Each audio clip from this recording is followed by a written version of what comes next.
This episode is brought to you by Lone Wolf Paintball. They are an amazing online supplier and have been around since the beginning of the game as Michigan's premier paintball field and paintball supplier since 1987. They are rapidly expanding into the online retail space and supplying everything you need to be the best paintball player you can be. They have got it all. Head over to lonewolfpaintball.com and shop all of your favorite brands. And they also boast amazing customer service and will have this out to you with same day shipping, which is amazing. It's always nice to know that your stuff is on its way immediately so you can start to use it that very next weekend of play. Check out their YouTube, Lone Wolf Paintball, and their Instagram at Lone Wolf PB, and stay up to date with all of their deals and sales. Play the Game podcast is immensely honored to have them on board, and we cannot wait for you guys to check out lonewolfpaintball.com and become a part of their community. Breaking news for NXL Mid-Atlantic Major. This episode is brought to you by HK Army, and they are showing major love to the NXL participants by offering $20 cases of paint to anyone attending the Atlantic City event from June 20th to the 23rd. And that means any teams, regardless of sponsorship, can get Level 5 exclusive tournament paint for only $20 a case, and the new pink shell yellow fill formula is on point. Houston Heat shot at all event in Texas and was one of 3 teams to go into Sunday 4-0, and HK Army is doing everything that they can to make paint more cost effective for you in Atlantic City. All you got to do to reserve your paint is email my dog, Leopard King, Chad Yaya Boucher, at chad@hkarmy.com to let him know you want $20 cases of paint and AC. Once again, CHAD@hkarmy.com. Email him right now. Do not wait. Reserve your paint before it's gone. PTG family, we love you. Thank you all for continuing to support the PTG show. We are truly forever grateful for each and every single one of you that tunes in on a weekly basis.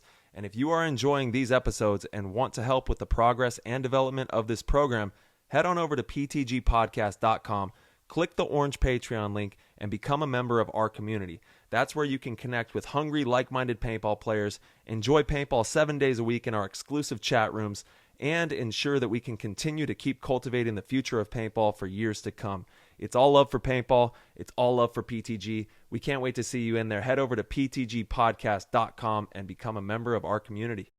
What's going on, PTG Nation? This episode, we have, of course, another banger. We have Ryan Hoskinson from Chicago Aftershock. He also plays with the Bad Boys over in Europe. He is a new pro that is making waves. Had a fantastic tournament out there at the NXL Texas. Looking forward to seeing him continue to compete on that layout since their team has made Sunday at the Atlantic City Open as they wrap up the Dallas, Sunday finals, however you want to talk about it. You guys know what I'm talking about. If you're listening to the show, you all understand what's going on.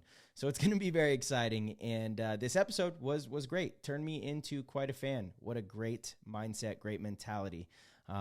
So without further ado, we're going to hop in the show. That was an insane inside move by Marcelo Margot. Great communication. And the crowd starts chanting Harmon. Great shot by all the guys. So Tyler Harmon saved that game. He came out with 2 wins. Marcelo Margot was on fire.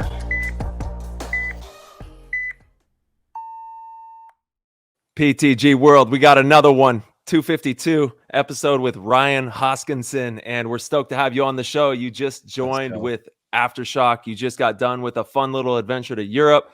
You're living the paintball dream, man. You're really attacking it on all fronts, and we can't wait to pick your brain. So how's it going? Where you at? What's going on in your world? Man, life's good. No complaints. Like you said, maxing out the paintball journey. It's been kind of a dream state almost just since I got back into playing 6 years ago. But I'm out here in Tampa, Florida.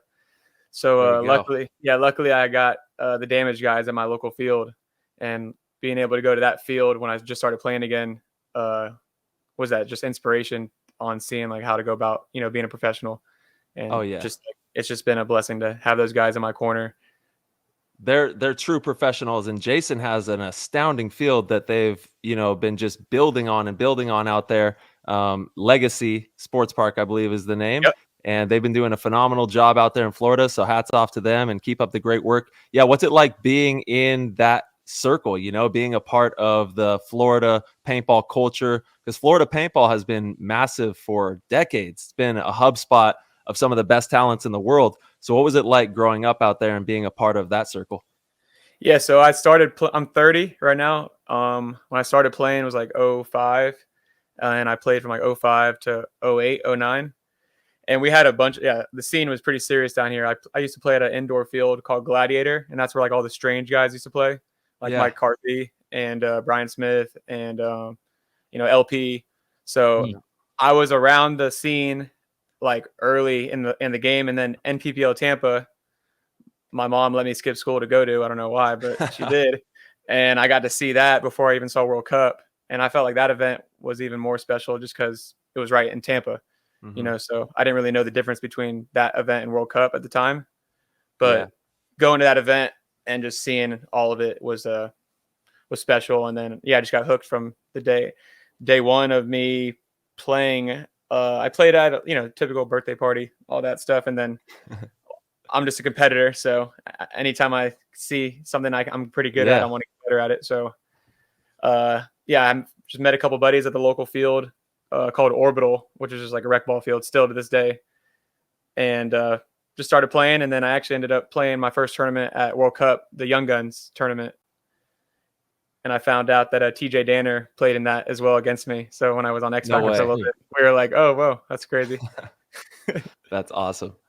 But the scene here is legit. Like the Florida scene has always been legit. I felt like it kind of got slept on, I think, for the past like 10 years or so, a little bit. Just I've never slept on it. I know what Florida does. Florida's got good paintball. Yeah. I know Cali and Texas have kind of like held the true rep. Sure. Yeah, those are the hub spots. Yeah, but Florida too, and again, it's you got damage down there, right? So, and that park has always been pretty iconic. Anytime you go to World Cup, typically practices would be out at that field. So all the teams are aware of it. And there's always been a pretty good scene, really good regional leagues. So no, Florida paintball definitely is booming for sure. And has produced a ton of top talent. What's the major like divisional league that's out there? What's that one called? So Alex Zudell is who runs that. He's the guy. Yeah, MVPS. That's Maximum Velocity Paintball Series. But he owns Tiki's, so he's been nothing but respect for Alex Zudell. I mean, he's put his money where his mouth is, and he's been running the best local divisional league in the Southeast, in my opinion. Yeah, he's a pillar for sure for the local community and for talent that's being cultivated for the future that's going to go pro someday. If we don't have those hub spots all over the country, the game is not going to be in a good place. So everyone out there who works their butt off like he does to provide these facilities and these opportunities, we need as much of that as we can and support those people for sure. Yeah, I was helping. I still try to do as much as I can, but I was helping coach a program called Shenanigans. And the Blanco sisters, they came from that camp. So it's been awesome just getting to watch a lot of talent just firsthand develop. And then I told both those girls, I was like, if you guys keep doing this, you guys will be two of the best girls in the world. And then you guys saw them in France. So. Oh yeah, without a doubt. They're nasty. They're so good at paintball, and they're short, so you cannot see them running around the field, and they're just like little bullets running around. They're fearless too. That's the thing, is like they're not afraid to make moves. They're both pretty quick. They get into really good spots off the break, and then they're dynamic. They do a good job of reading seams, and they don't hesitate. They'll just hop the beam, run the highway on you real quick, dive into your snake. Like I got to see quite a bit, especially with Team USA when I was out there coaching the U19 and U16 kids. The women's team was at the same field, and we were actually practicing against them. And all weekend I was like, damn, these girls are good. They're good. They're fearless for sure. That's pretty much what I just kept reminding them as I was like, cause I was still, learning at the past 6 years, cause I took a 10-year break from 2008 to 2018. So when I got back into it, I had a lot to learn, but, thanks to you guys and thanks to a lot of, good information on like BKI and like all that stuff. And then the damage guys, I was able to get a lot of good principles, just to, they say teaching is learning. So anytime I was helping them, it's helping me, remind myself like what, I'm asking them, hey, what's stopping you? Like, why didn't I see your body language showing that you want to make that move and you're just not trusting yourself. Just do it. And if it doesn't work out, there'll be another point. And then, as you see those girls now, that's when they play, the gears are always turning. Yeah. Yep. They're so good. 100%. So Ryan, what caused you to, step away from the game for 10 years, and what did you do with that time? And then how'd you get back in it? Yeah, it's a crazy story. Well, I always grew up playing baseball. That was my 100% main sport. My dad and I were always very close in our competitive, journey together. He was a coach of all my teams, and he was paying for paintball back then, because I was only, 11, 12, 13 years old, 14 years old. So I think one bad report card, honestly, he called me one time when I was at a paintball tournament, and he was like, "Don't bring your gear home." And it was weird because it was like baseball, high school baseball was about to start. So I kind of knew it was coming, because it's just, you got to play high school baseball. Like, the intention for me was to go play in the MLB. Mm-hmm. So he was just like, "Look, like, it's time. You got to commit to, like, your grades suck. You're playing paintball and you're not getting better at baseball." Now, did your grades suck, or were they just not straight A's? I went to a private school, so if you didn't get if you didn't get decent grades, they were a little bit lenient. So I was probably getting C's and B's and probably a D or two, just because I was probably playing video games a little bit more. It's the D's that did it. Yeah, the D's that did it, bro. There's probably a couple of D's. I've never really been a stellar student. I'm a street smart guy, but that was it. So basically, I honestly forgot about it. There was one kid in my high school that actually was one of the HK guys. His name's Damian Rivera, and he used to run around with Mark and all those guys when they were making those cool videos in 08, 09, and 10. And I used to see him in the study hall, on PB Nation, and I'd always be like, "Oh shit!" I was like, "I used to play a little paintball," and he was like, "Yeah, cool, but I play now." And I was like, "All right, cool." And then, honestly, high school, played baseball until I was about a junior. Which one did you like better, though? Did you like paintball better or baseball? Like, if it was your choice, which one would you have kept doing? It was tough. I loved paintball. I mean, I was addicted, but I was really good at baseball. So I think I understood the decision that my dad kind of made. Of course. And with school, you can get the scholarship, you can get a lot of big benefits from the sport of baseball that you just aren't going to find with paintball. I invested so much time into baseball, until I started playing paintball. So paintball became really fun, and I really enjoyed it because it was an outlet from baseball, but it was also on the weekends, and that's when all the baseball tournaments are. So I could tell it wasn't making my dad happy. How did you start playing paintball in the beginning? Like, you said a birthday party, and then you just started playing some local tournaments, like 3-man, 5-man?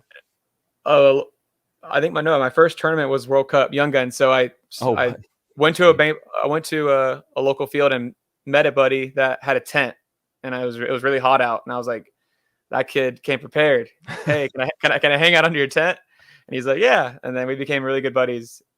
And this is the same kid that I actually called first when I got back into playing 6 years ago to be like, "Yo, well, you got to give his name out here. We got to know who it is." Jordan Walsh. Jordan. Nice work. Yeah, he was the man. So we just started picking up local guys at the field, and then we were like, "Hey, there's a tournament coming up in November," and then we asked our parents to take us.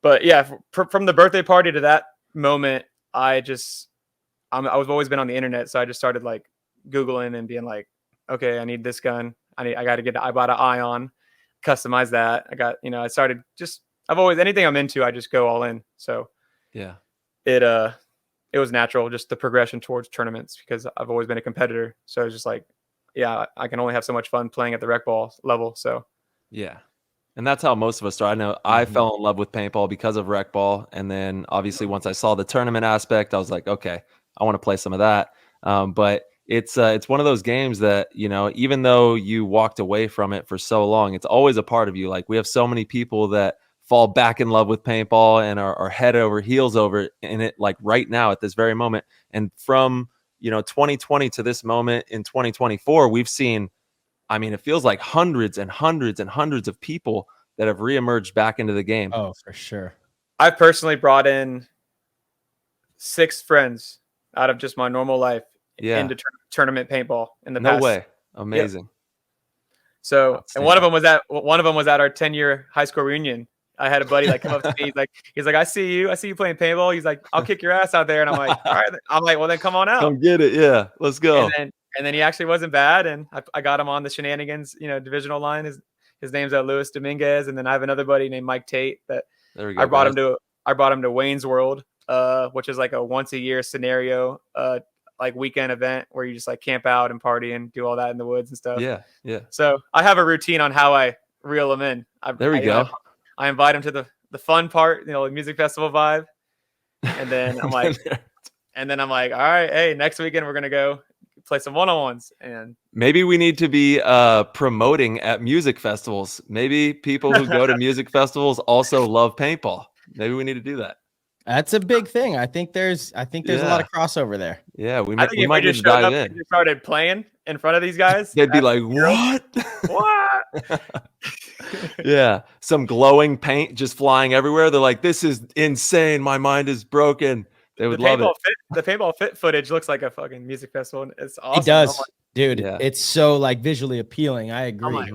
I'm like, wow, Yeah. man, that's fun. As soon as I saw that, I was like, "We have something here. This this glowing game. There's something there. there's It's something very there for sure. appealing." Uh-huh.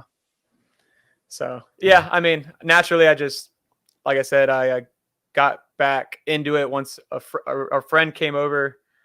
Oh, sorry. I went to high school and I stopped playing baseball once I got to college, and I went to college at Santa Fe, which is the junior college in Gainesville for University of Florida.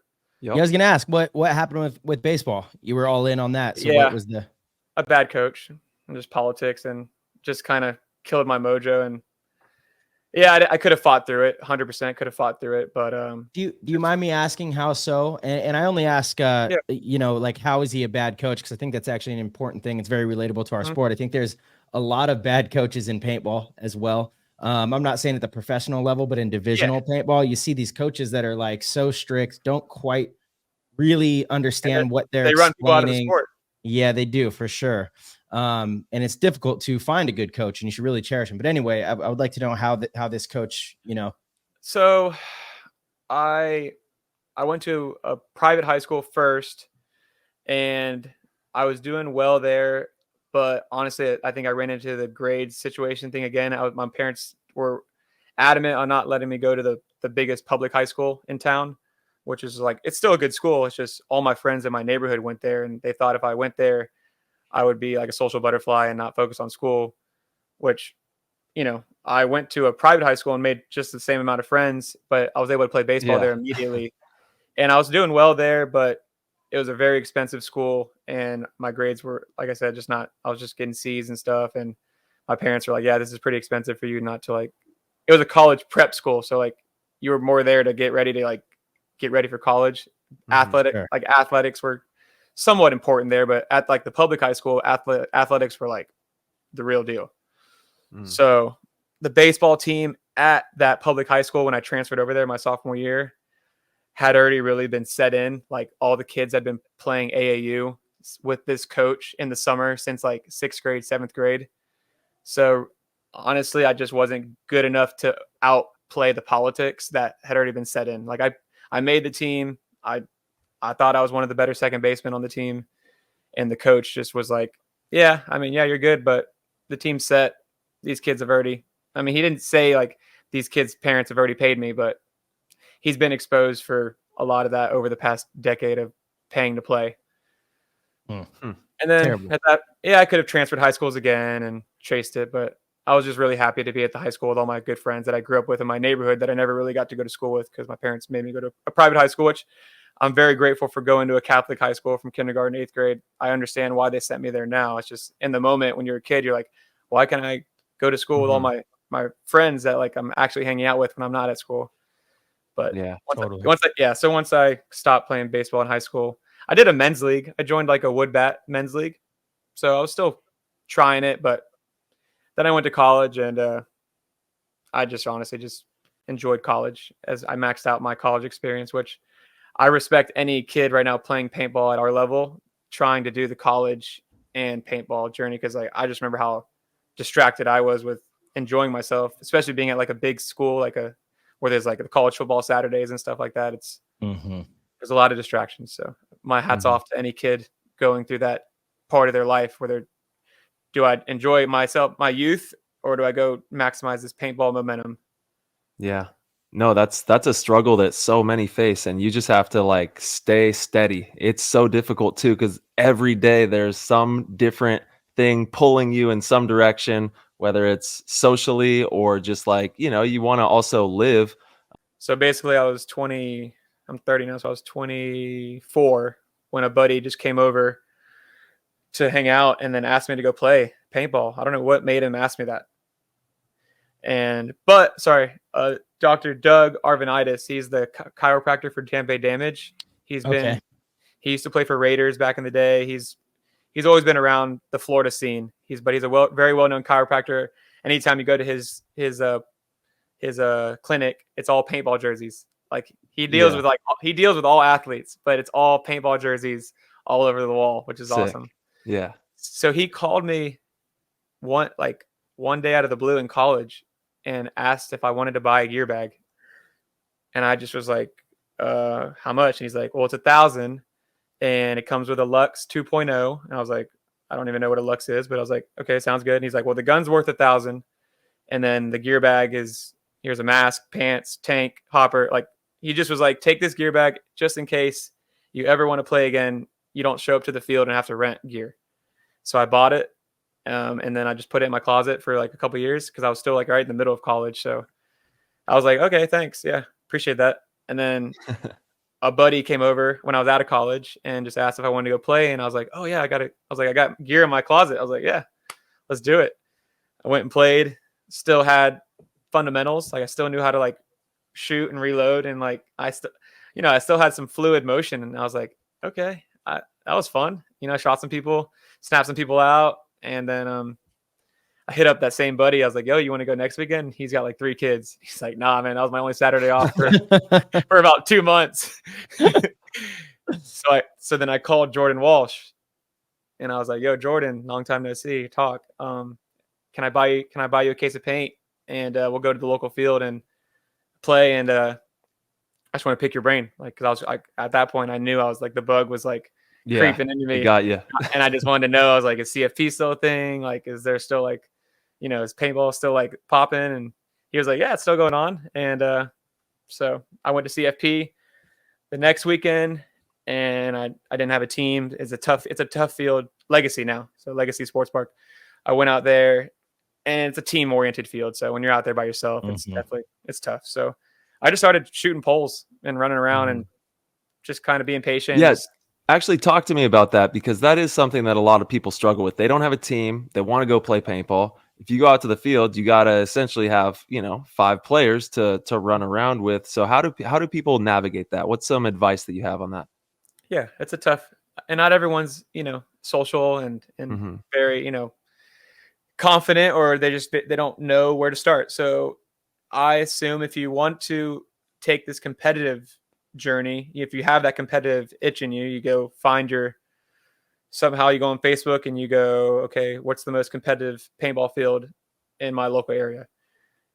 You go to that field, and I think you're gonna have to spend a day or a Saturday and a Sunday kind of just scoping the scene out and just kind of putting your finger on the pulse and just Meeting seeing people. Yeah, and just watching. And really, that's at that point you're there, you're putting in the time. So when you're there, then you can kind of maybe, I don't know, look at yourself and decide what position you want to play. And then maybe look for a team that is weak in that position or just wait for a team where a guy leaves early. And, hey, I see you guys only got 4 now. I'm 5, can I hop in? Yeah. And then, if you like those guys and they like you, they'll say, hey, come back out next weekend. Or, it's a lot of risk and reward that isn't guaranteed, but you have to just roll the dice and be there. And then eventually you will, add some skills to your palette once you start taking the game a little more serious. Luckily, the Russians right now, they're doing like a cool little red wave school at TQ. Yeah. So they're bringing in people wearing jeans and wearing, like no pod pack. And they're teaching them, like Kirill's out there teaching. Dude, I love that. I love 100%. That.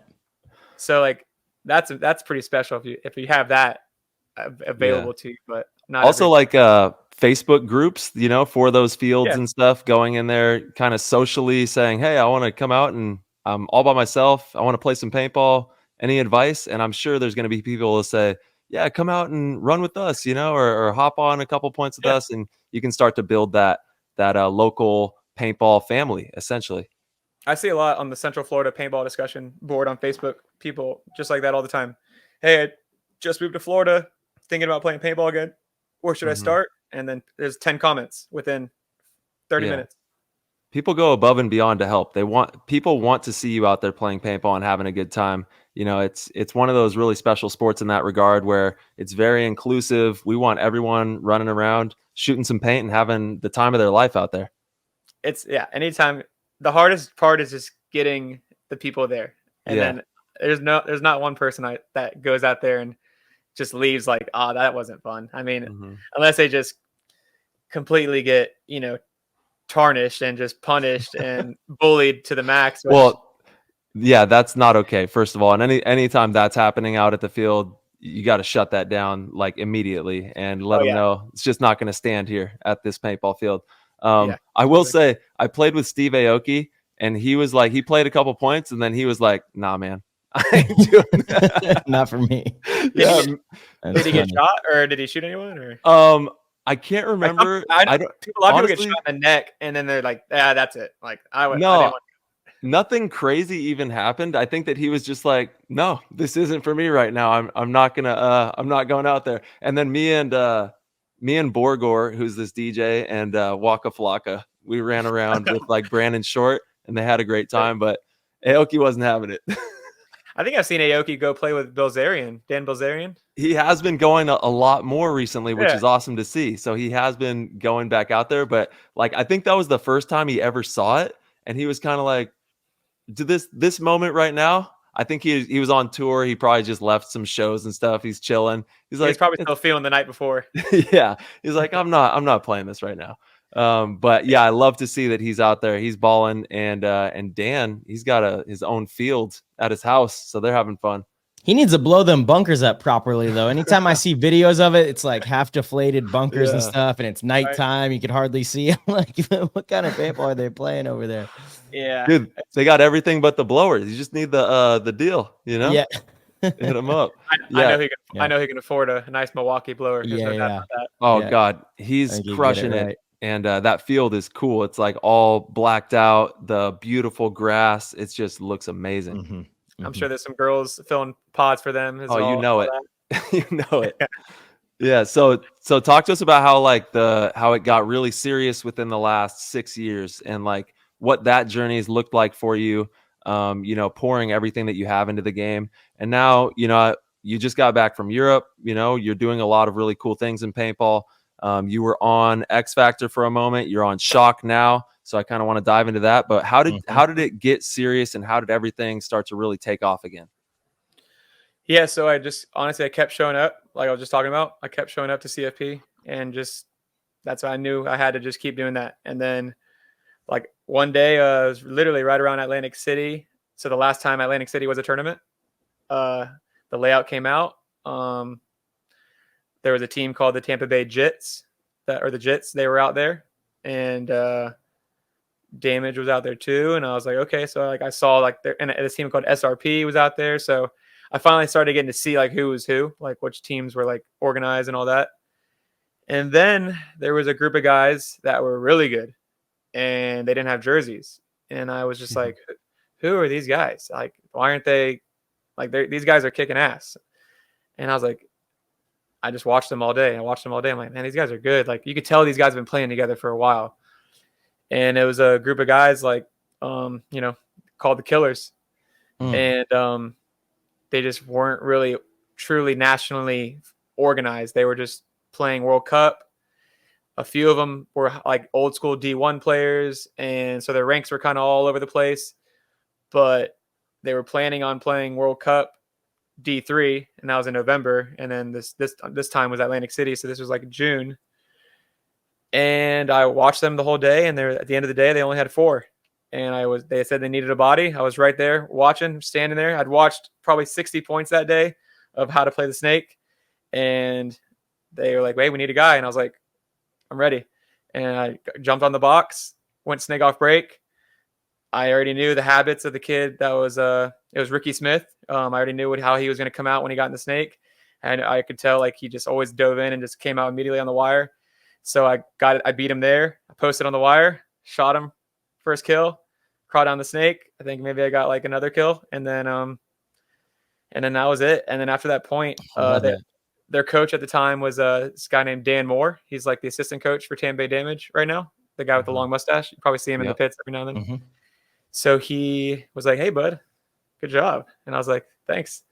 And he's like, "Well, we're going to be out here next weekend if you want to come back out."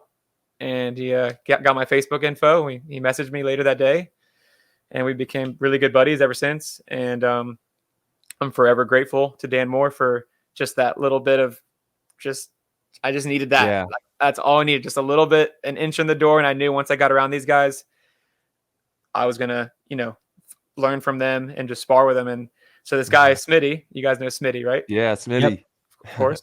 So he's the captain. He was the captain of the team. And I guess everybody was sick of playing him one-on-one. So on that next weekend, I was like, let's play. He's like, "You want to play one-on-one?" And I'm like, "Let's do it." Played him one-on-one probably 20 times that day and never didn't beat him once. I think I maybe bounced him.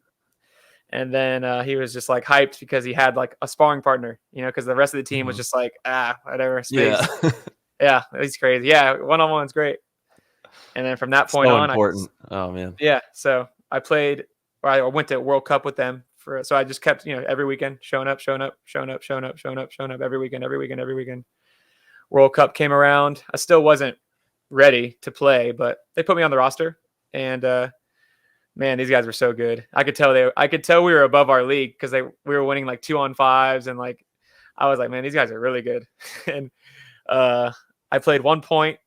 It was a weird snake where like it was like the angled bricks. It was 2018 World Cup. So it was like the snake was like a weird sideways entrance, and you could just like full send it. Yep. And I went snake off break, and I tried to go to their side like immediately, and they like the team just like kind of wasn't really in their snake yet, so they were kind of ready for me, and I got my full hand with no gloves shot. The guy was probably shooting 330. All my knuckles got completely all the skin ripped off.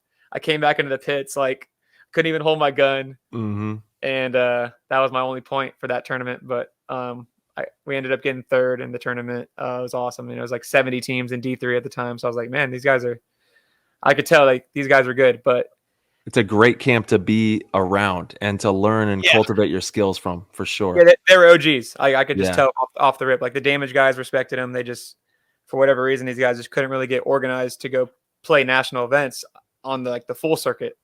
Mm-hmm. So the year after, I kind of was like, hey, let's go play D2. Like, I don't know. I just was like, you guys are good, man. I'm like, I don't even know I'm trying to commit. So we started like, getting organized money wise and stuff like that. And we ended up calling the team FCK for a year because there was a guy on our team named Frankie Metropolis who was battling cancer. So we were like the fuck cancer killers. Yeah. That was the name of the team. And then, so we did that whole year in D2, and I played like maybe 2 points at Vegas, and then we went to Texas, and I played like maybe 3 points, so I'm just paying my dues, but I know I'm in the right place and I'm on the right path. I'm loving just the whole paintball lifestyle of just like going to these tournaments and stuff. So a lot of guys get discouraged when they don't get playing time, but you got to put yourself in check, like where you're at in the game and what the team you're on. And it's kind of the same situation I ran into with X Factor. I signed up for a tall task and realized that, I needed to, maybe find somewhere that could be a little more of an asset. And, but at that time I had no other choices. It was like, I'm on the Killers, or these are my buddies. Like, these are my best friends. Like, we're hanging out. Like, I'm all in. And then we got to Chicago that year. The Philly event I wasn't able to make. And then the Chicago event, our snake player like went out and partied on Saturday night or like Friday night, and then like didn't really show up on Saturday, like kind of because he was from Chicago. So like he went and met with some, did what he did. Yeah, having fun. Yeah, I was like, okay. And then they were like, all right, Ryan, you're in. You're up. And that was it, man. They haven't been able to take me off the field since. Boom. Yeah, you got to show up. You got to be there. Yeah, we made Sunday. First match was against a team called Scum Dogs. We played the first match of In the Rain on Chicago 2019. We played the final score was 10-7. We played 17 points in the first match of Sunday. It was sick. It's exciting. That'll get you ready. Yeah. Yeah. And then the second match in quarters was against Struggle. Went to overtime. I got, and I knew how big an overtime point was on Sunday because I'd already been like, up to this point, I'm watching Go Sports. I'm watching BKI. Like, I'm studying like all the info, like, hey, like all the, like, when it's your time, like when you're in this moment, like this is how you play it. Obviously you don't really know how to do these things until you do it. But I had the mindset of like, survive the break, like make your kills count. Like it's an overtime point. Like if you can take 2 guys off and get off the field, you're a team player. So I think I snapped a guy out in the 50 snake and then like wrapped and like got 2 more guys. And then we won the overtime point. And at that point, in my heart, at that point, I knew I belonged. Just that 1 point is all I needed. Like an overtime point where I got kills. And then the next match, big moment.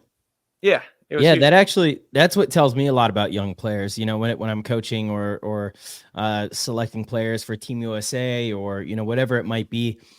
Sometimes it's not even the player that was the best throughout the day. There will be different moments in a match. There'll be different moments throughout the day. And especially if you get to coach them at a tournament, there'll be certain moments in games where it's like, okay, you stepped up in a big time moment that really shifted the outcome of the match. It shifted momentum. It was a high pressure situation. And those are the players that are hard to find because it's a mentality. It's something kind of deep within of an individual that as a coach, you can kind of teach if you have, enough time with them, but it's a pretty innate thing that is, probably more about their upbringing and who they are as a human. And those are the rare ones. And those are the ones that if they, apply themselves in all the other ways and work on fundamentals and really do their best to try to understand the game from an IQ perspective, those are the ones that go on to be some of the greats in the game. Absolutely. So yeah, after that, I just kept, pushing the guys to keep going. And then we were in D2 at the time. And then the next year was 2020 and we went out to Vegas and we won. And I played every point. And then the world shut down right after that tournament. Yeah. They said, nope, no more. Yeah. I've never sat on a win for so long. Yeah. Shit. True. True that. The whole summer, we're like, we're the kings. Like anytime we went to the local field, they were like, D2 champs, killers. That's funny. Like the clout. And then I started bringing out a cameraman. I hired a buddy of mine named AJ Sostakowski because I learned that the only way I was going to really get immediately better was if I watched myself after we played. So I hired a cameraman to film our practices. I pretty much told him, film me, because I was paying him. Film me, and then when I die, you film everybody else. And I promise you, I'll give you some good action. I was like, look, I'm not gonna sit in this corner and hide. I'm gonna go make stuff happen. But eventually, I started getting him to film everybody else a little more. But yeah, we just had fun that whole summer, and we started putting together like cool little like Instagram videos and YouTube videos. We built up a pretty good YouTube channel, and it was fun. And then it's really important, not just for like getting past the social aspect of growing your brand. The best ROI that you can possibly give yourself or your team is to videotape yourself so you can see what's actually going on out there. See what the comms are like, see what your moves are like, what you thought happened in your mind versus what actually happened in reality, and the only way you can do that is by having film and then sitting back and watching that. And it's monumental for your development as a player. And I still, like, to this day, not every pro team does that. Not every team in general does that, but it is the best ROI. Hiring a film person to help you, that money will go the furthest because you're going to have so much content to watch and look at and divulge in and start to really break down the nuances of the game with. It keeps a lot of debates short. When guys are like, oh, you were looking this way, I was looking that way, and he spun on me, and and then it's like, all right, well, let's just go watch the footage. Yeah. Absolutely. That was what I loved about playing for the Russians in 2012. They didn't use Go Sports or whatever was there. They actually had the guy in the stands that would film. And, everyone thought he was filming the other teams. He wasn't. He was actually filming the Russians And, while they played, and what we'd do is when we'd go back, we would turn that on, and Malloy would sit right in front of the TV. You'd press play from the very first point. As soon as somebody got shot, you'd pause it. That person, nobody else, that person who just got shot would say how they got shot and what they can do to fix it. And then you move on to the next thing. It's very black and white. You can't sit there and argue. If there was something, if a game plan was to do something and it wasn't done, you pause it and say, why aren't you doing this? You can't sit there and say, oh, I was only looking left for 10 seconds. Look, you were looking left for 30 seconds. It's right here, I couldn't go. This player was on me. Nobody's on you. Look, it's right here, Yeah. So and that kind of stuff happens all the time. And film is the best way to solve that problem. It's the best. If you could film your practices, do it as much as possible, review the tape with each other. It's the best way to get better, in my opinion. 100%. Yeah. And it's awesome because I still get messages to this day, like divisional guys from around the whole country, like, hey man, like I coach this Division 5 team and we were using this practice footage or this event footage from you guys as an example on, how to go about, calls and stuff like that. And I'm like, man, that's awesome. Like, so I'm glad that YouTube channel will be up there forever.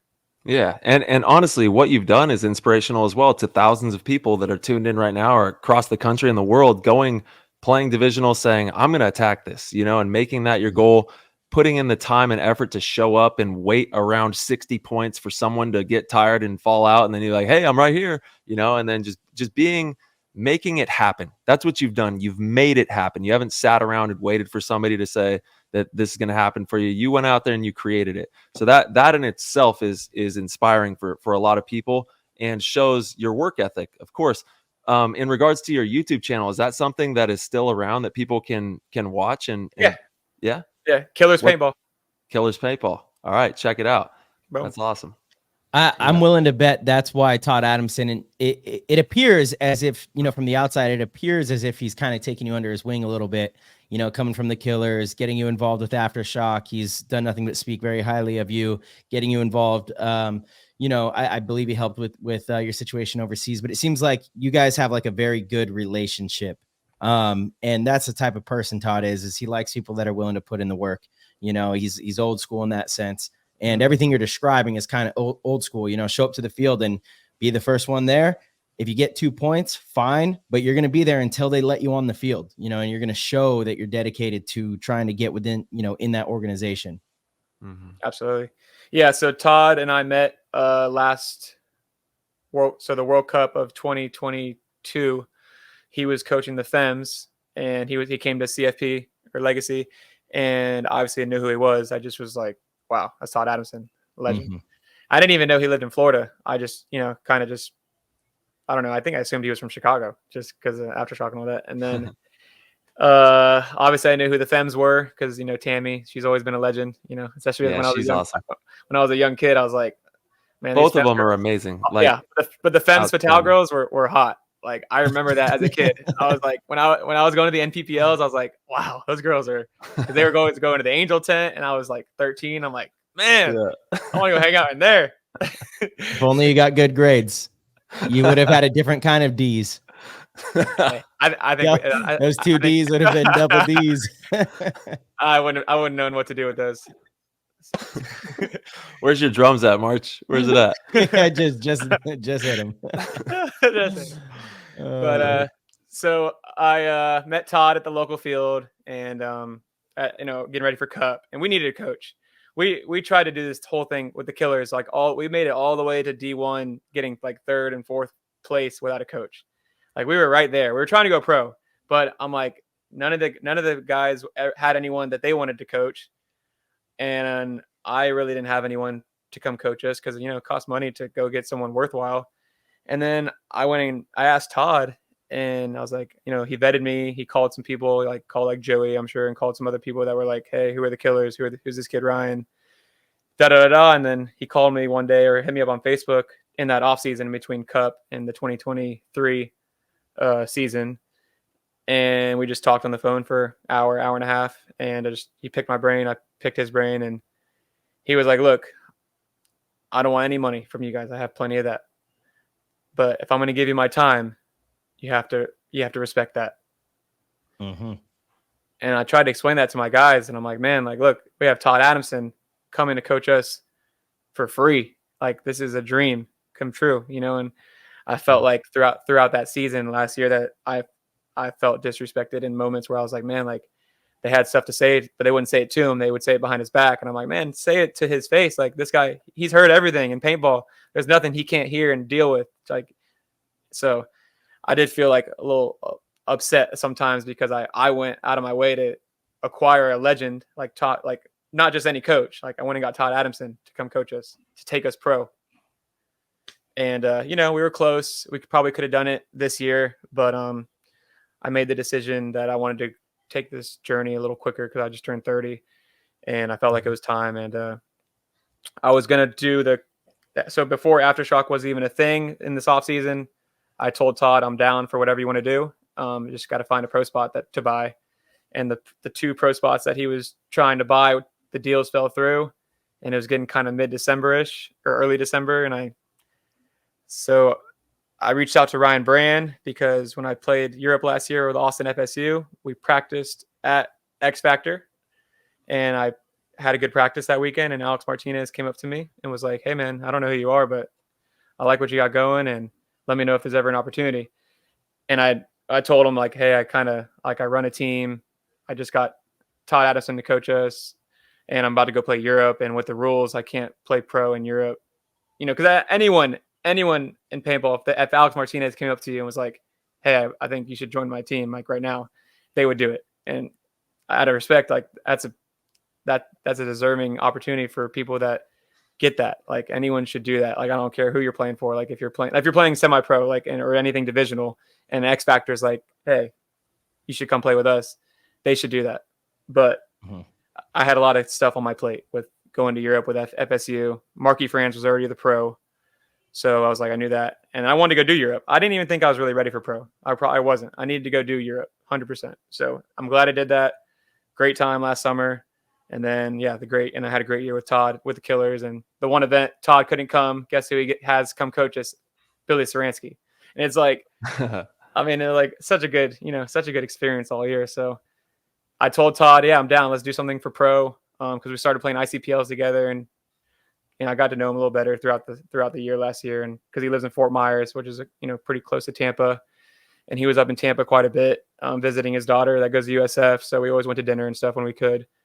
And then he couldn't find a spot. So I reached out to Ryan Brand because I just didn't want to get stuck without a team. I mean, I wouldn't have, but X Factor was on my head like that whole year. Even last summer, I was like, man, like I could be on X Factor right now. So yeah, it's a top tier professional team. Yeah. So I went out and tried out for X Factor the weekend of like, I think the 13th or 12th of December. And this is the same weekend that Urena goes to Impact and Dynasty grabs Schoenauer. So this same weekend, I shake hands with Alex and Dixon and Ryan, and I'm like, yeah, I'm in. And then I get home Monday, and Todd calls me. And he's like, yo, I got a pro spot. And I'm like, damn. Yeah, the timing is kind of crazy on that. And I'm like, this paintball community is so small, and I have so much respect for the upper echelon that I don't want to be known as that guy. That's just like, burning deals and stuff like that. I mean, I wasn't going to get paid, but I shook on it, and that means a lot to me and my family, and like anything I do in life. Like if I give you my word, until you give me a reason that I shouldn't be doing what I'm doing, I'm going to commit and do it. So I committed to X Factor, even with Aftershock still like not even really being formed yet, because I didn't know. I was actually the one that put together the Aftershock tryouts at X Factor, because Todd was like, I don't know what to do. Like, how should I do a tryout? And I'm like, I don't know, bring him to X Factor so I can practice, for X Factor and look good for X Factor. And he's just like, all right, I'll bring him out. And then Blast Camp came out too, so that was cool. It was a good weekend. And then so you played for the Killers for 3 or 4? 2018 to 2023. So 4.5 seasons because of the COVID year. But I was obviously on Killers that whole summer when we were just living that. And then you found yourself in let's go. This predicament, obviously, and how did this all happen? Because you were recently just on X Factor, and then you left the team, and now you're with Chicago. So tell us how that all happened. So I was all in on the journey. I understood, like, when I committed to the team, I was going to be Billy Bernacchi's backup, which that's an Legend. honor. He's Yeah. he's such a legend. Icon. So, Yeah. I'm committed. This is December. And then January, Billy wants to bring on Tim Stetzel as well. So I'm like, okay, that's cool. Like, I respect his game 100%, but he's a snake player. So I'm like, all right, this is interesting. Like, there's another snake player. I thought we were pretty set in, but I think Billy was like, well, Meter and I became buddies through Aftershock 10-man. So I think Billy was like, if Meter's bringing a buddy, I want to bring my buddy.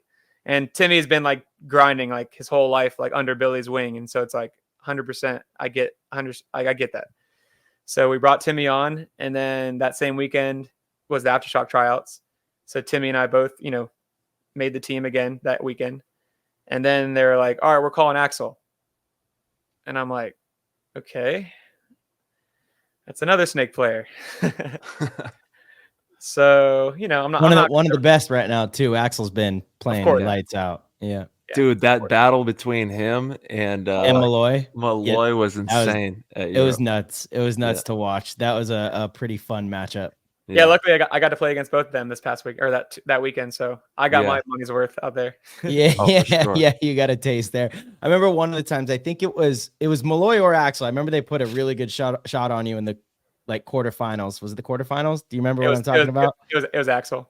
Axel, yeah, and you just like looked at me. I'm like, bro, there's nothing you can do about that one. Like, yeah, because he does it from the elbow, and I'm just like, I can hang with that. Like, I've been training that elbow tap like really well, but it's just like he's so good at it. He played like he's not even really fully going in, and I'm like, how am I missing him? Yeah, and it's just it's awesome, and nothing but respect for Axel, nothing but respect for Malloy. Yeah, and I was excited to play honestly with Axel and Billy, and like really just study them. Like I was like, I was understanding like that was going to be, I knew that was going to be, it was going to be a long year, obviously, because it's tough to watch when you go to a tournament.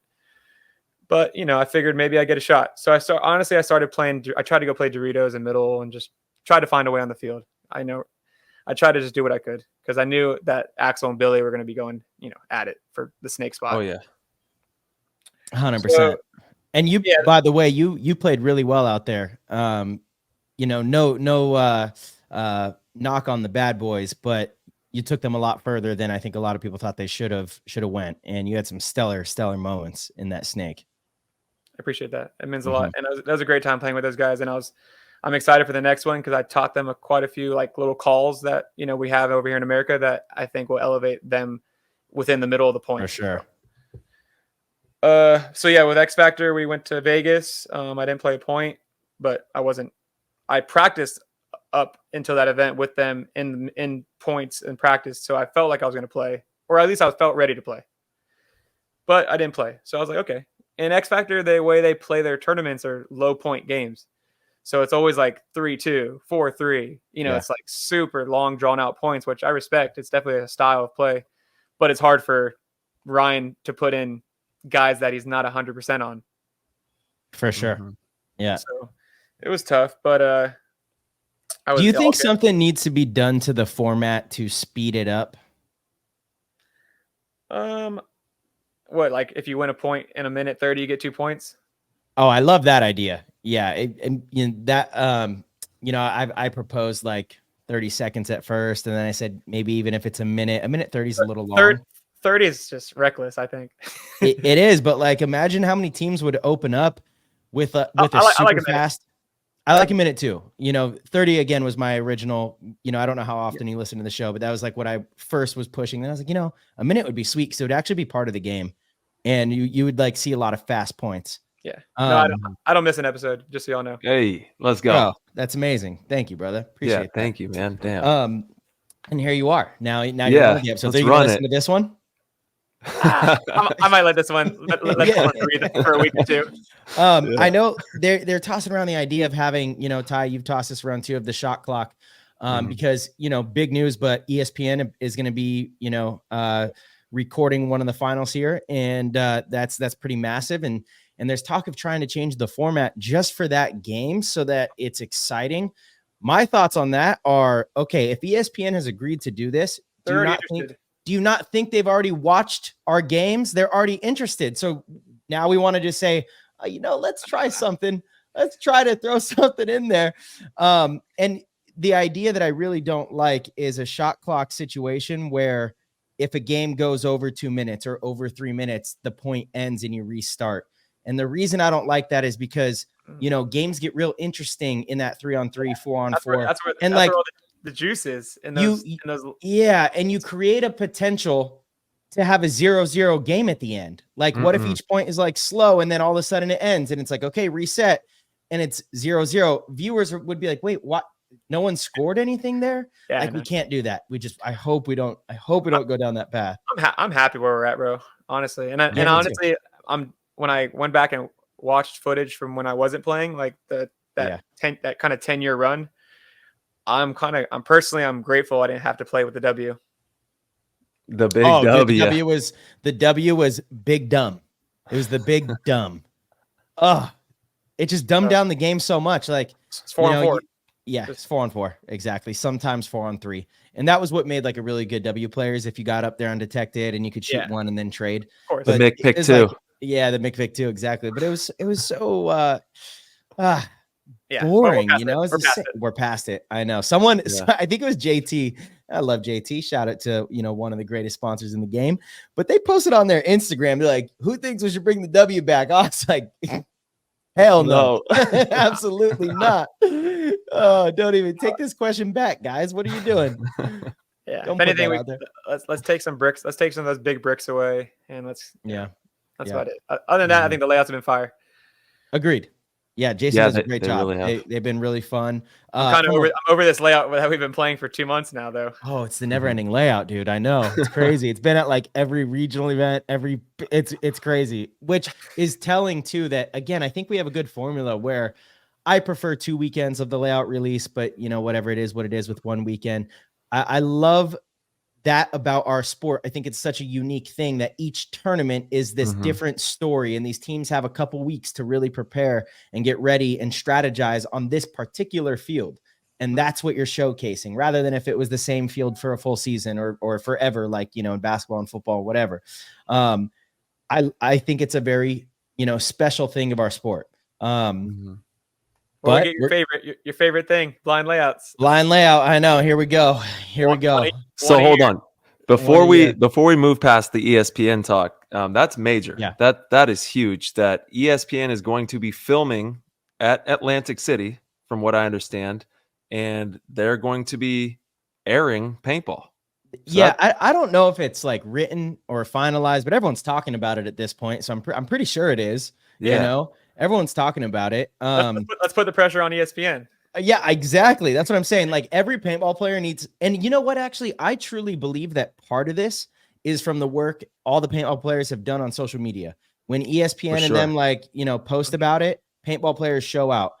There's no question that they don't see that. They absolutely recognize that and go, there's something here. There's a large group. So do it again right now. Paintball players, go to ESPN's Instagram, social media, emails, whatever it is, send the messages. Can't wait to see that paintball. Let them know. Yeah, exactly. Can't wait to see that paintball. Yeah, that's going to be really cool. And as soon as we get more details, we'll try to get Tommy or someone who knows more on the show to talk about what's going on.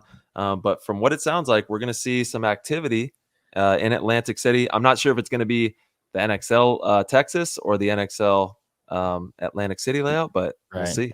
Yeah, I don't think it's going to be the Texas. I think I've heard through Todd that it's going to be just, and I talked to Jason a little bit in Europe. I think it's just the Atlantic City show. Which they were trying to push for it being done on Thursday, and I was like, "Stop it!" Well, I remember them saying that they don't want us to play our Dallas tournament on the pro field and tear it up for ESPN in the main show. Right. Oh, no matter what, if it's filmed, the field's going to be dripping. There's a lot of paint that gets shot out there. Yeah.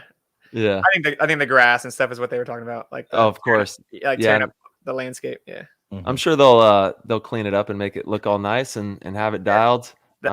Speaking of fields, though, that Portugal tournament, that was one of the better venues I think I've ever played on. It's incredible.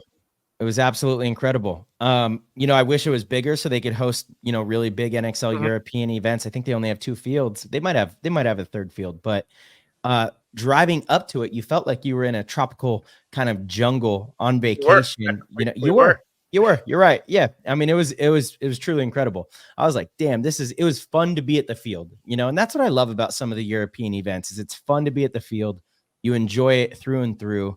Yeah, they did a great job at that location. They will be going back next year too. So that's pretty cool.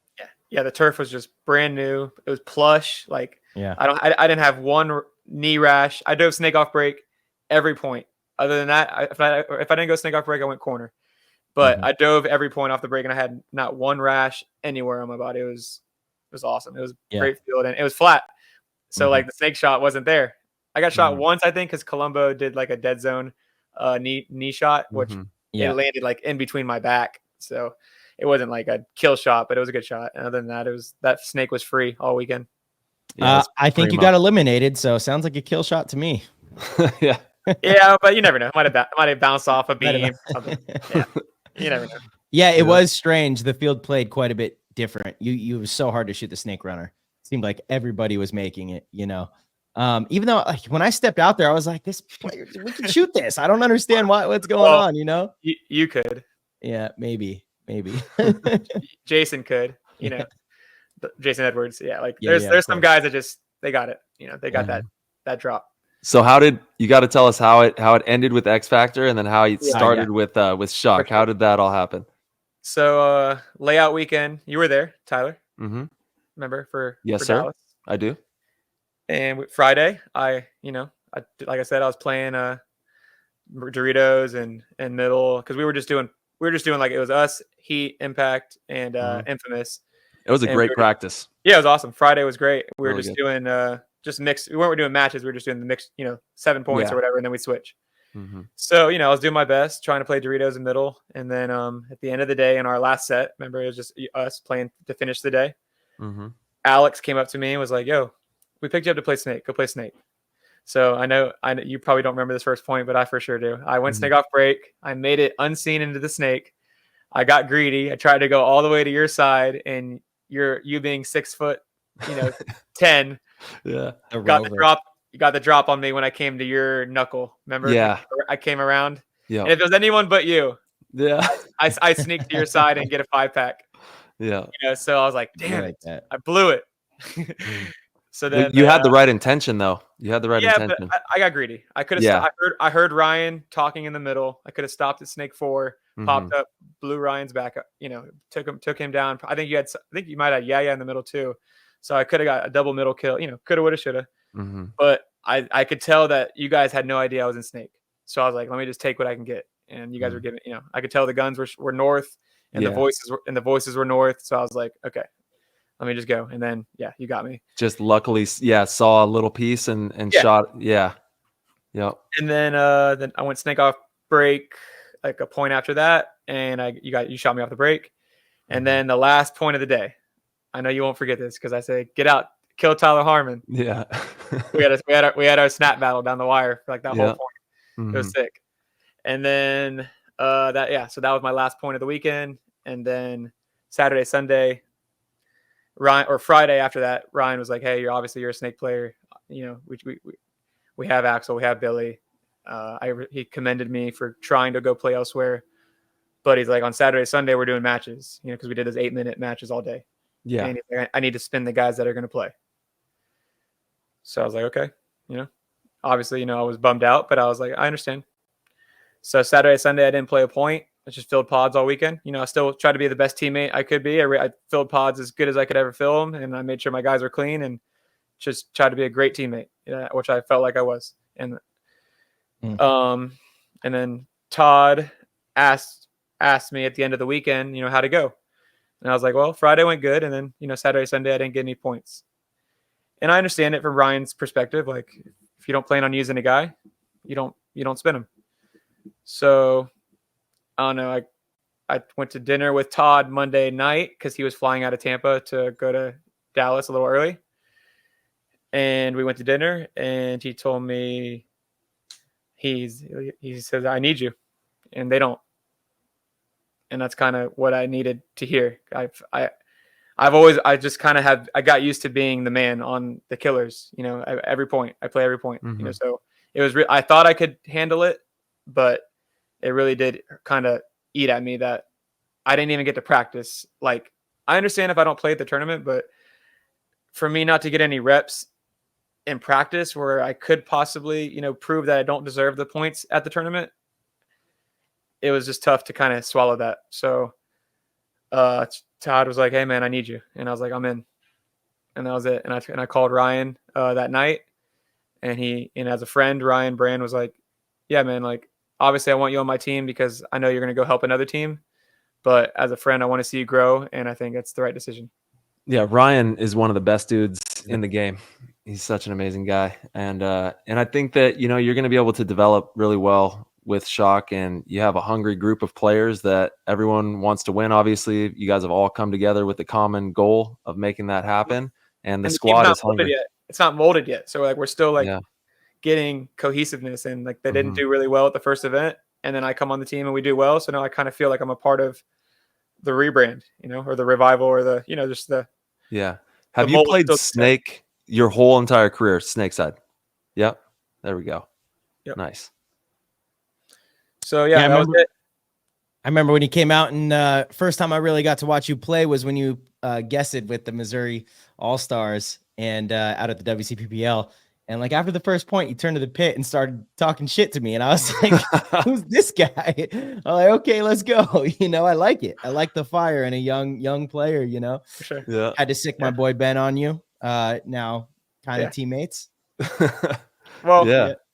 I mean, you guys were good. Yeah, the Misfit kid, Adler Dodson was on the Killers a little bit, so I had an idea. That's right. About the Misfits and stuff, and nothing but respect for Sean Moe putting that team together. That was a solid group of kids. So yeah. That, what was it? That point, I remember like you were yelling from the pits about someone having a hit on their hopper when they're about to hit the buzzer. Yeah, I think it was you, and then you like ran into the pit, or no, I don't know if it was you or you hit the buzzer. Okay, it was another guy. I hit the buzzer. That's right. You hit the buzzer. The guy was gonna hit the buzzer, and you were like, "No, I got it." He had a hit on his lower, and he ran into the pit. I was like, "Hey, there's a hit right there," and you were like, you know, something about stop crying. And I was like, "Okay, it's gonna be like that." All right. I said, quit crying, Marcelo. Every point after that, just made sure our guys, dialed in. They were dialed. I'm around when the KC guys, they're just so like, I love their energy. So I was like, let me just talk some shit and get, you know, let's get the fire going. Cause we were 5-0 everyone that whole day on Sunday. We were just 5-0 and 5-0 and 5-0. Yeah. I mean, this is sports, baby. You know what I'm saying? Exactly. You know, I was like, yes, you know, now I'm involved. Let's go. You know? I when I said it, I was like, damn it, I just got him fired up. That was the wrong thing to say. It was perfect. I can't help it. I'm a competitor. And I love that. I want people to talk shit. But I'll tell you what, I respected you after that. I did, because, you know, I watched how you play, and actually it was part of like what put your name on the map to me. And ever since then, I was like curious of, okay, is this guy, you know, actually good? Does he play well? Let's kind of see what he's up to and see if he can back it up. And you have done that, you know, in many ways. And I've become a fan, and it kind of stemmed from that moment, which is funny, you know, but there's a respectful way to do it. And you weren't disrespectful by any means. It was fun, like competitive banter, you know?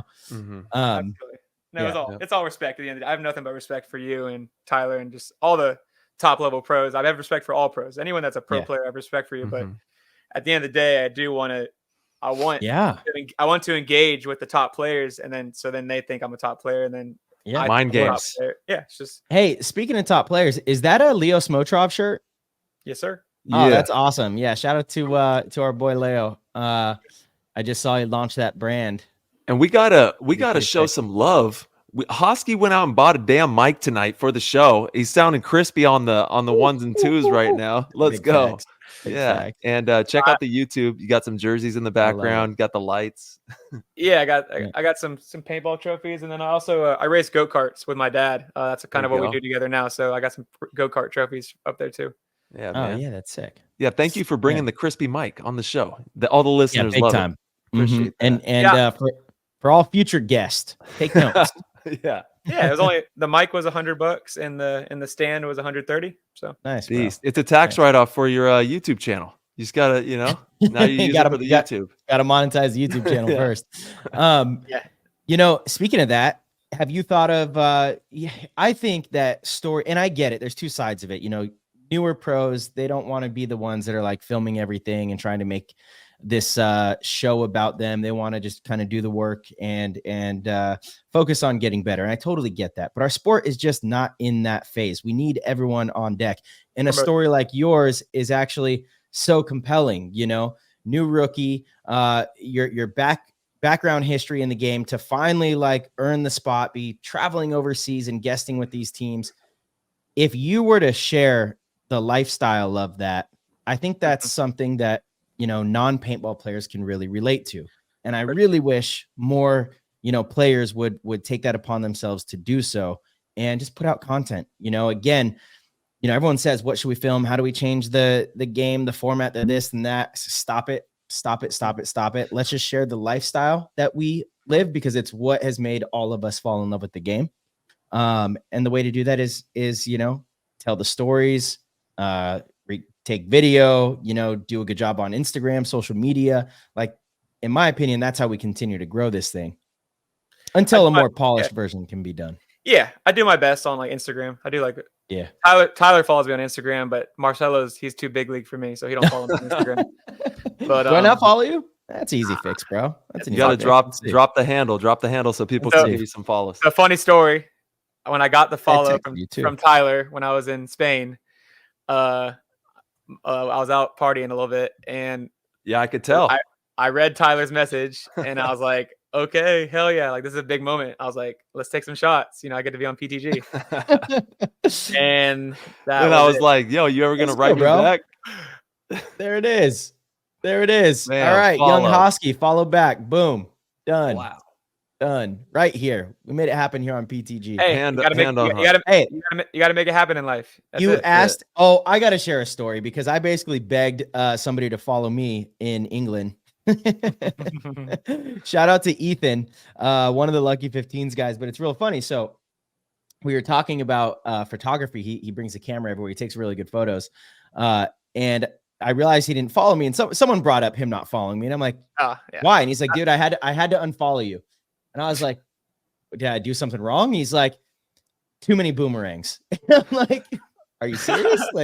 I'm like, is that a thing? I'm like, boomerangs I thought are creative. It's like a live version of a photo, right? And he's like, no, you're fucking old. And I'm like, whoa. I mean, okay, I don't understand this thing. So, anyway, I kept posting boomerangs, kept, trying to kind of get under his skin. Finally got the follow from him at the end of the weekend, which was like, a big success. I was real pleased about that. But check this out. This is what's really crazy. My little sister 2 nights ago, she sends me a message. This is on it. It's so unbelievable because I've never heard anything about this boomerang thing. Sunday night, she sends me a message and it's a picture of this. And it says, you're not here, but you need to drink for real. And it's a card game. And the card says, drink if you still post boomerangs. Whoever drank, confiscate their phone immediately. I just started dying laughing. I'm like, wait, this is a thing. This is a real thing. Maybe I'm gonna lay off the boomerangs. I don't know. Yeah, I guess it does rhyme with boomer. it goes with boomerang. That's the first thing I thought. I don't know, man. I'm gonna stick by the boomerangs because I think they are very creative. I'm like boomeranging with you. Yeah, stay strong. We're booming. Stay strong. How old are you, Ryan? I'm 30. 30. Okay, Sam, we're boomer club-ish, kind of. We're getting in there. Yeah. We grew up without these damn things, which is a blessing. Yes. Yeah. Facts. Mm-hmm. Facts. We don't judge people based on like the content they post like that. We're not gonna unfollow you or force you to drink. I know. So you know what? We're the real winners here. I'm just gonna go ahead and say that. Damn. People are so wound up in this online persona world. I'm like, man, just go touch some grass. Grass. Go live, man. Like, get out of this phone world. Like once these things turn off, who are you? What are you about? Who have you touched and affected in this life? And who cares for you? And who do you care? Like, who has your back? Like all that follow stuff. Like it's corny to me, but everyone's trying to build their brand up and have that. I mean, you just begged me for a follow, and I begged Ethan for a follow. So I don't know. I guess we're both. I don't know. We're I in just it. called it out. I called it what it is, but I know some people that like won't follow more than 999 people because they don't want to like look like they follow too many people. I'm like, I follow 6,000 people on Instagram because I think there's 6,000. yeah. I've been on Instagram since it It's came too out. much. It's too much. Mhm. Your I just feed been on it for gets- so long. Yeah. Your Well, feed also, just it's like gets it is like a courtesy as well when you follow someone back and they follow Yeah. you. Yeah, I don't know, I man. understand what you're saying there. I've been traveling the world doing like I've met so many Mhm. people like through life and I I love follow what a you lot of said. people that are creative. It's just like Yeah, I love what you said Yeah. about just touch some grass. Go put your feet in the grass. Like sit in the sun for a little bit. But in the same breath, it is so real. This paradigm that we're a part of, this internet craze, is very, very real. And you have to find balance in it, just like everything in life. Like I know that I don't feel as good when I have a day where I look at my phone too much. I know that just physically, mentally, it well, is kind of a drain.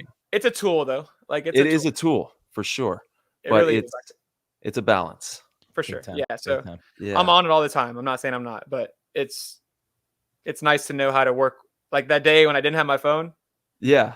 I was like in my head, I'm like, oh shit, Tyler's probably like. I was like, what's going on here? I thought about that, but then I was like, oh, this is nice. I'm in Europe, no phone. Yeah. So tell us a crazy story about your European adventures. I know you got one, something that it's a family show.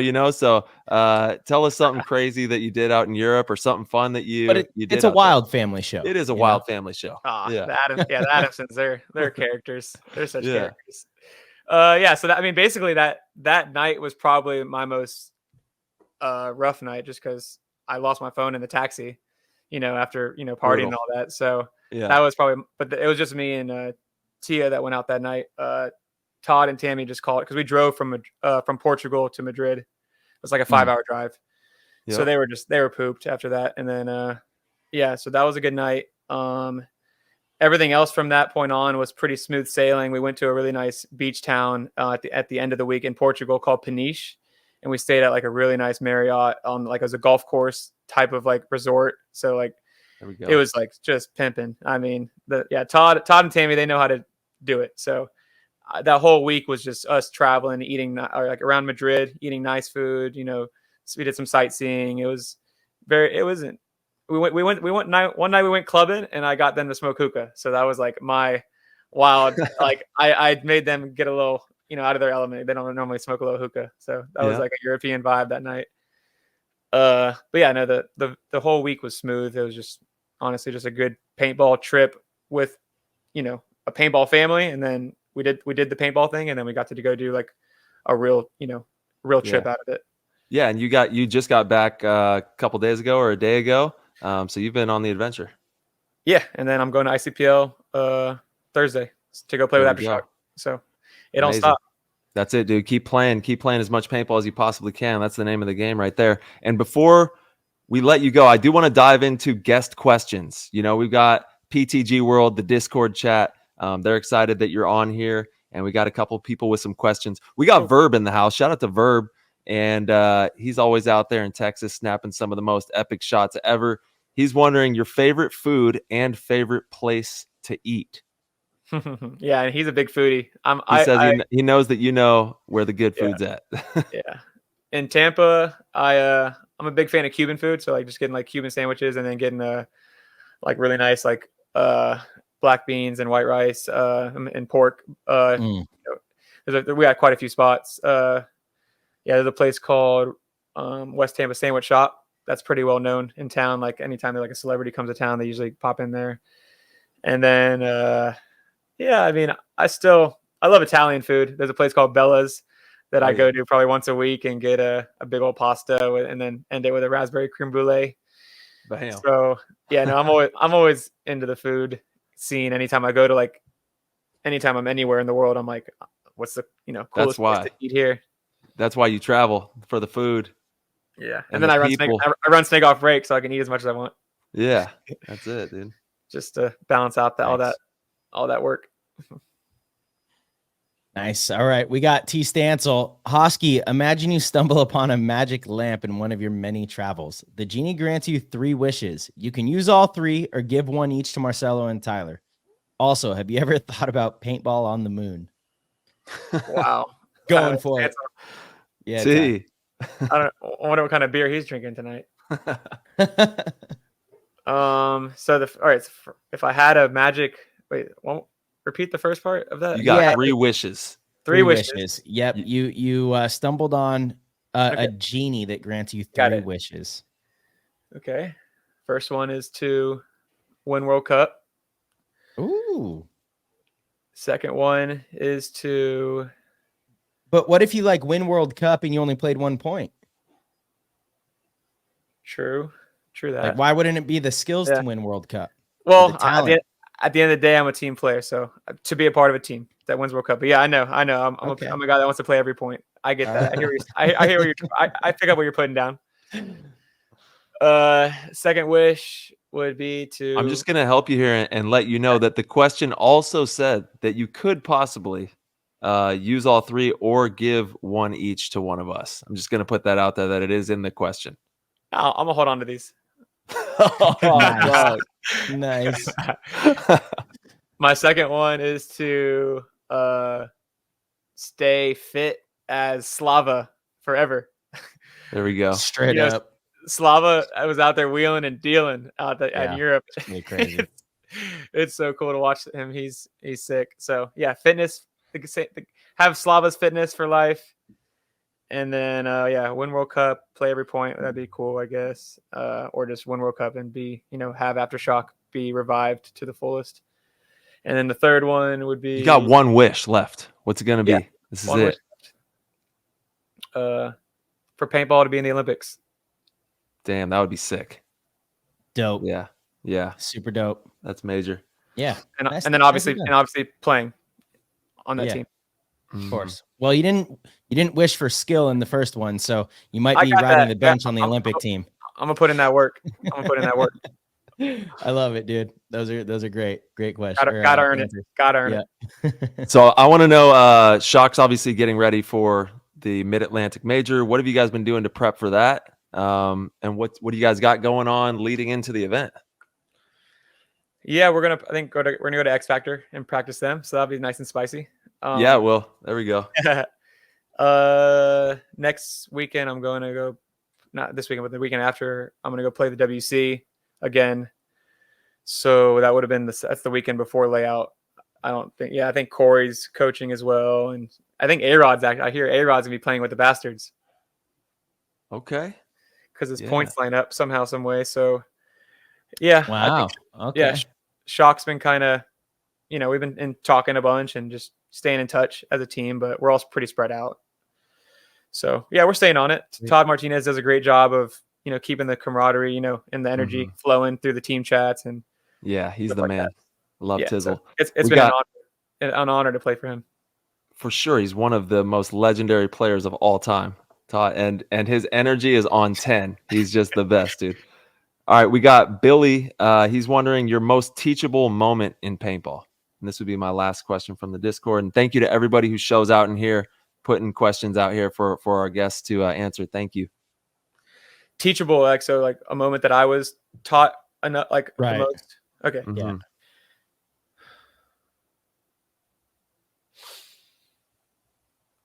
I think I remember sitting down with Keith at Brown after a tournament, the minor in Dallas, when they won, but we were talking throughout the tournament, and I think it was Sunday, and we were winning, and it was semifinals against A team, and we were winning, and all we had to do was kind of play our spots, cross it up, and kill the clock. And I tried to make a move to go win another point. And we had the game, we had the spots, we had the time on our side, we had the score, and I just tried to go make a move and just try to go win the point on my own. And Keith came up to me and was like, "Hey man, sometimes you just gotta do the work, as in it ain't pretty, but you got to do it." And it was the way I was crawling out of the corner into the snake was kind of hunched up and kind of cocky, it wasn't a actual desperate crawl. So he just, that moment where he was like, "Hey, you got to do the work."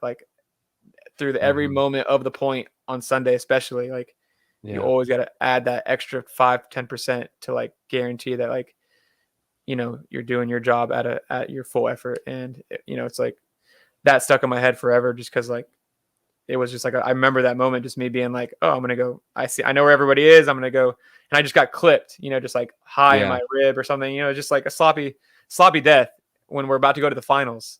The tournament's on the line, and then I think we lost that point. They tied it, and then we went to overtime, and we got a penalty and like lost the point.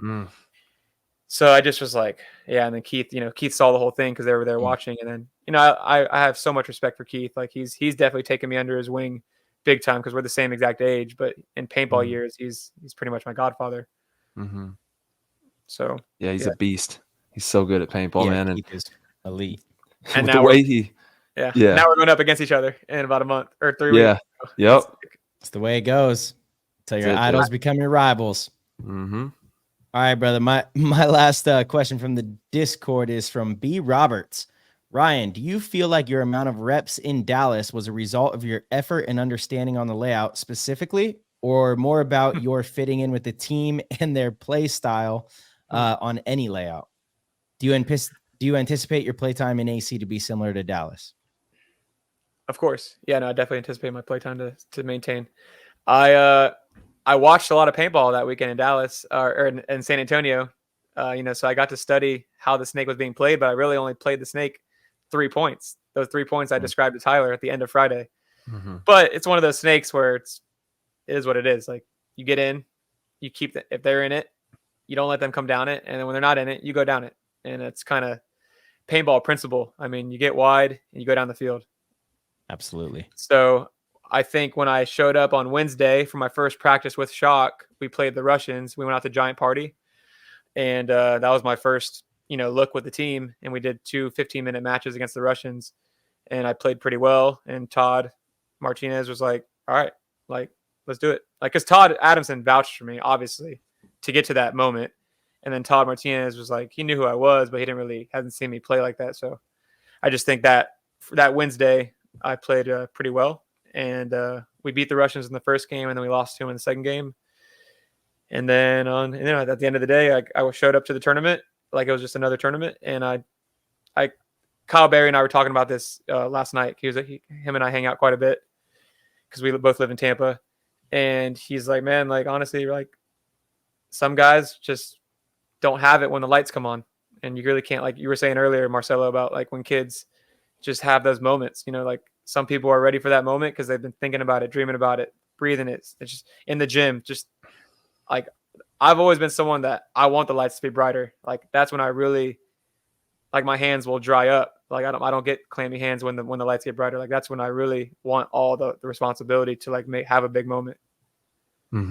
So I just think I did well against Impact, and then that was it. And then when I did well against Hurricanes, we beat Hurricanes, and we had a nice little comeback against Hurricanes. So that was cool to like face some adversity. We fought back, we tied it, and then I think I shot like one guy in the overtime point. They got 2 penalties off the break.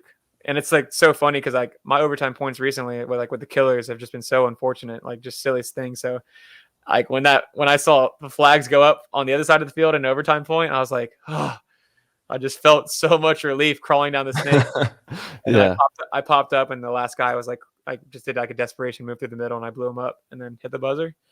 My team almost shot me because they were like, they didn't even know that everyone was dead yet. So I was like at their buzzer, like, oh, don't get a dirty hang. I'm trying to hit it. Damn, man. Well, we appreciate your journey, man, and everything that you're doing in the game and how hard you've been working and your story. It's an inspiration to a lot of people to go pro. And not everybody wants to go pro, but there are a lot of people out there that want to chase that dream. And you got the blueprint right here on this episode of some really tactful ways of how you can approach getting recognized and taking those next steps and just being a hungry individual. So hats off to you for everything that you've done and your journey, brother, and much success, obviously, on all your other journeys, and good luck at 10 man. Now you're going to be running around in the thicket here in just a second. Yeah, 10 man's special. It's different. You get to really open up your perspective on just how to go about winning a point. It's a way different game style. Mm-hmm. And then playing with the Shock OGs, like that's pretty special too. Oh, hell yeah. Part of the heritage there. And we got the NXL Mid-Atlantic Major. We'll be finishing the Texas event for everybody out there who's listening. That'll be finishing up on Thursday. And I don't know if they've publicly announced that, but that'll be finishing Thursday. And then the blind layout will start on Friday. And the divisional teams will be getting the layouts 1 week earlier. So they'll be able to study those layouts. Yeah. Absolutely. Yep. Yeah. Thank you guys as well, just for like, honestly, all like the consistency that you guys put in. I mean, I know you guys got lives too, but like, and Tyler, you got kids and stuff. So it's like, we love it. Nothing but respect for like you guys just staying dedicated to the process and like giving, you know, so much free game to help guys like me like navigate the journey. Cause like, I mean, it's just, it really has helped me like tremendously when I do go to the field. You know, I know how to think like a pro at least. And it sounds cliche, but thank you. It's all love for the sport. We just love this game with all of our heart. And if you have any shout outs or like any plugs that you want to do, now's the time. If you want to drop that Instagram handle so they can follow you on the journey, now's the time. For sure. Well, shout out to Todd Adamson for just being my right-hand man and just having my back and believing in me. And I'm going to do whatever I can to revive this Chicago Aftershock franchise and get it back to where it belongs. And shout out Die Paintball. Shout out GI Sports, best paint in the world. Shout out, we got G1 Paintball, Speedy Lopez. He's coming back this weekend to play 10-man, which is an honor. Hey, Speedy's a legend. Yeah. Shout out Hertz. Definitely making us a little more legit. That's tight. Yeah, man. Yeah, and man, it's been good. Shout out Legacy Sports Park, Jason Edwards, Tom Fox, putting in that effort to really build. They just got 4 layers of turf, so I think we're gonna have 4 turf fields by World Cup. Damn. Sick. And nice. I think we'll end up keeping 1 grass field out there. Sick. Yeah. Wow. And then shout out just paintball, man. Yeah. Shout out paintball. Let's go paintball. Yeah, everybody keep pushing. Have a great night, and thank you so much for dropping in, brother. We appreciate you. Sure. One love. Peace. One love. Peace. Appreciate you, brother. Legend. That was amazing. That was awesome, for sure. Yes. And kid has turned me into a fan. And he's not even a kid. He's 30. He's one of us, but he's a kid in the paintball realm. Yeah. Just starting his pro journey.